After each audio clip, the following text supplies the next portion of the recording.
కేవలం 24 కుందేళ్లు ఎంటైర్ ఆస్ట్రేలియాని దాదాపుగా నాశనం చేశాయి. వీటిని అడ్డుకోవడానికి గవర్నమెంట్ ఒక యుద్ధమే చేసింది. వీటిని చంపడానికి వీరు బయాలజికల్ కంట్రోల్ వైరస్ ని ఉపయోగించాల్సి వచ్చింది. ఇదేమి సైన్స్ ఫిక్షన్ సినిమా కాదు, ఇది నిజంగానే జరిగింది. అసలు ఏంటి, ఎలా జరిగిందనే డీటెయిల్స్ మీరు తెలుసుకోవాలంటే ఈ వీడియోని చివరి వరకు చూడండి.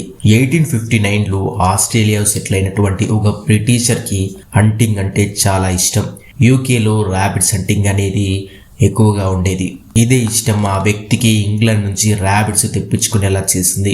ఇంగ్లాండ్లో ఉన్నటువంటి తన కుటుంబ సభ్యుల ద్వారా అతను 24 యూరోపియన్ ర్యాబిట్స్ని తెప్పించుకున్నాడు. ఇక్కడ మీకు ఒక డౌట్ రావచ్చు, ఆస్ట్రేలియాలో ర్యాబిట్స్ లేవా అని. వాటిని అక్కడి నుంచి తీసుకొని రావాల్సిన అవసరం ఏముందని. నిజానికి ఆస్ట్రేలియాలో కుందేళ్ల జాతి అనేదే లేదు. ఇలా తెప్పించిన ర్యాబిట్స్ని తన ఎస్టేట్ వద్ద ఉన్నటువంటి ఫారెస్ట్లో వదిలిపెట్టాడు. ఇక్కడే ఆ వ్యక్తి పెద్ద పొరపాటు చేశాడు. ఆ వ్యక్తికి తెలియదు ఇవే ర్యాబిట్స్ ముందు కాలంలో పాపులేషన్ ఎక్స్పోర్ట్కి కారణమవుతాయని. వాతావరణం ఈ ర్యాబిట్స్కి చాలా అనుకూలంగా మారింది. మరియు అంతేకాదు, ఆస్ట్రేలియాలో కుందేళ్లను తినేటువంటి జంతువులు పెద్దగా లేవు. ఒక్కో ఫీమేల్ ర్యాబిట్ సంవత్సరానికి 30 నుంచి 40 బేబీస్ ని ప్రొడ్యూస్ చేస్తుంది. దీని కారణంగానే ర్యాబిట్స్ యొక్క సంఖ్య వేగంగా పెరిగిపోయింది. రైతులు తమ పంటల్ని నాశనం కావడం గమనించారు. తెల్లవారులే చూస్తే తమ యొక్క పొలాల్లో వేల సంఖ్యలో ర్యాబిట్స్ కనిపించేవి. కుందేళ్లు ఏర్పాటు చేసిన పెద్ద పెద్ద గూళ్ళు కనిపించేవి. ఇవి మొదట తెచ్చినప్పుడు కేవలం 24 కుందేళ్లే. ఆ తర్వాత వందలు వేలయ్యాయి, వేలు లక్షలయ్యాయి. 1920 నుంచి 1930 వచ్చే వరకు ర్యాబిట్స్ యొక్క సంఖ్య 600 మిలియన్కి చేరుకుంది. వీటిని అడ్డుకోవడానికి గవర్నమెంట్ హంటింగ్ చేసిన వారికి బౌంటీ ఇచ్చేవారు, రివార్డు ప్రకటించారు. అలా ఎన్ని కుందేళ్లను చంపినా వాటి యొక్క పాపులేషన్ మాత్రం తగ్గేది కాదు. పంటలు, గడ్డి, నేల నాశనం అవుతున్నాయి. కుందేళ్లు గడ్డిని, మొక్కల్ని తినడమే కాకుండా వాటి యొక్క రూట్స్ ని కూడా తినేవి. అంతేకాకుండా మట్టిని తవ్వి వాటి యొక్క నివాస స్థలాలని ఏర్పరచుకునేవి. దీని కారణంగానే సాయిల్ ఎరోజన్ అనేది జరిగేది. కొత్తగా గడ్డి కానీ మొక్కలు కానీ మళ్ళీ మొలిచేవి కావు. అలాగే గడ్డి మీద ఆధారపడి బ్రతికేటువంటి మిగతా నేటివ్ ఎనిమల్స్ కి సరైన ఆహారం దొరక్క చాలా వరకు మరణించేవి. వీటిని కంట్రోల్లో పెట్టడానికి మరొక ఏరియాస్ కి స్ప్రెడ్ కాకుండా ఉండేందుకు గవర్నమెంట్ 1901లో 3200 కిలోమీటర్ల పొడవుతో ఒక భారీ ఫెన్సింగ్ ని ఏర్పాటు చేసింది.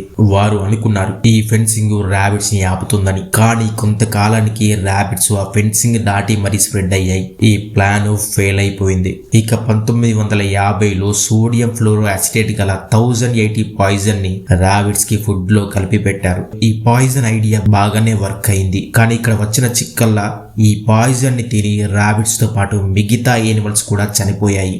అలాగే ఈ పాయిజన్ ని వారు అన్ని చోట్ల పెట్టడం కుదిరేది కాదు. సో ఈ ఐడియా ఫెయిల్ అయిందనే చెప్పుకోవచ్చు. ఇక ఈసారి ఈ పనిని సైంటిస్టులకి ఇచ్చారు. దీంతో సైంటిస్టులు 20 సంవత్సరాలు రీసెర్చ్ చేసి బయాలజికల్ కంట్రోల్ ని కనుక్కుంటారు. ఇక్కడ బయోలాజికల్ కంట్రోల్ అంటే ర్యాబిట్స్ అన్నిటికీ డిజీజ్ కి గురయ్యేలా చేస్తే అవి చనిపోతాయి. కానీ ఆ డిజీజ్ ర్యాబిట్స్ కి వచ్చేలా చెయ్యాలి. అంటే వీరికి ఆ వైరస్ కావాలి. అదే టైంలో వీరికి సౌత్ అమెరికాలో జరిగినటువంటి ఒక సంఘటన వీరి చెవిన పడింది. ఒక విచిత్రమైన వ్యాధి కారణంగా ర్యాబిట్స్ చనిపోవడం వీరు గమనించారు. వెంటనే అక్కడికి వెళ్లి వాటిపైన పరిశోధన చేశారు. అలా పరిశోధన చేయగా వీటి యొక్క మరణానికి ఒక వైరస్ కారణమని గమనించారు. ఆ వైరస్ పేరే మెగ్జోమా వైరస్. దీన్ని కనుక ఆస్ట్రేలియాలో ఉన్నటువంటి ర్యాబిట్స్ పైన ప్రయోగిస్తే బాగుంటుందనుకున్నారు. వెంటనే ఈ వైరస్ ని ఆస్ట్రేలియాకి తెప్పించి ర్యాబిట్స్ పైన ఎక్స్పెరిమెంట్ చేయడం మొదలుపెట్టారు. ఈ వైరస్ పనిచేస్తుందని భావించిన సైంటిస్టులు అఫీషియల్ గా ఈ వైరస్ ని ర్యాబిట్స్ లలో ఇంజెక్ట్ చేశారు. మొదట్లో ఇది స్లోగా స్ప్రెడ్ అయిన మస్కిటోస్ కారణంగా దీని యొక్క వేగం పెరిగింది. ఇది చాలా వరకు ర్యాబిట్స్ యొక్క పాపులేషన్ ని తగ్గించింది. కానీ కొన్ని సంవత్సరాల తర్వాత ర్యాబిట్స్ లలో రెసిస్టెన్స్ అనేది పెరిగింది.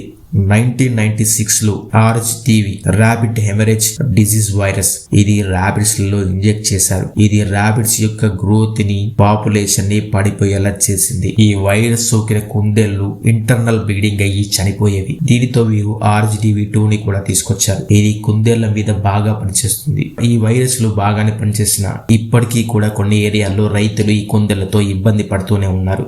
మనం ఇండియాలో ఎలకల్ని ఎలా అయితే చూస్తామో వీరు కూడా కుందేళ్లని అని ఆస్ట్రేలియాలో అదే విధంగా చూస్తారు. ఒక బ్రిటిషర్ చేసిన పని ఆస్ట్రేలియా మొత్తాన్ని సఫర్ అయ్యేలా చేసింది. ఇక్కడ ఒక ముఖ్యమైన విషయం మనం గమనించాలి. నేచర్ యొక్క బ్యాలెన్స్ ని డిస్టర్బ్ చేస్తే దాని యొక్క కాన్సిక్వెన్సెస్ చాలా పెద్దవిగా ఉంటాయి. సో ఇది ఫ్రెండ్స్ మన వీడియో. నెక్స్ట్ వీడియోతో మళ్ళీ కలుస్తాను. అంతవరకు బాయ్ ఫ్రెండ్స్.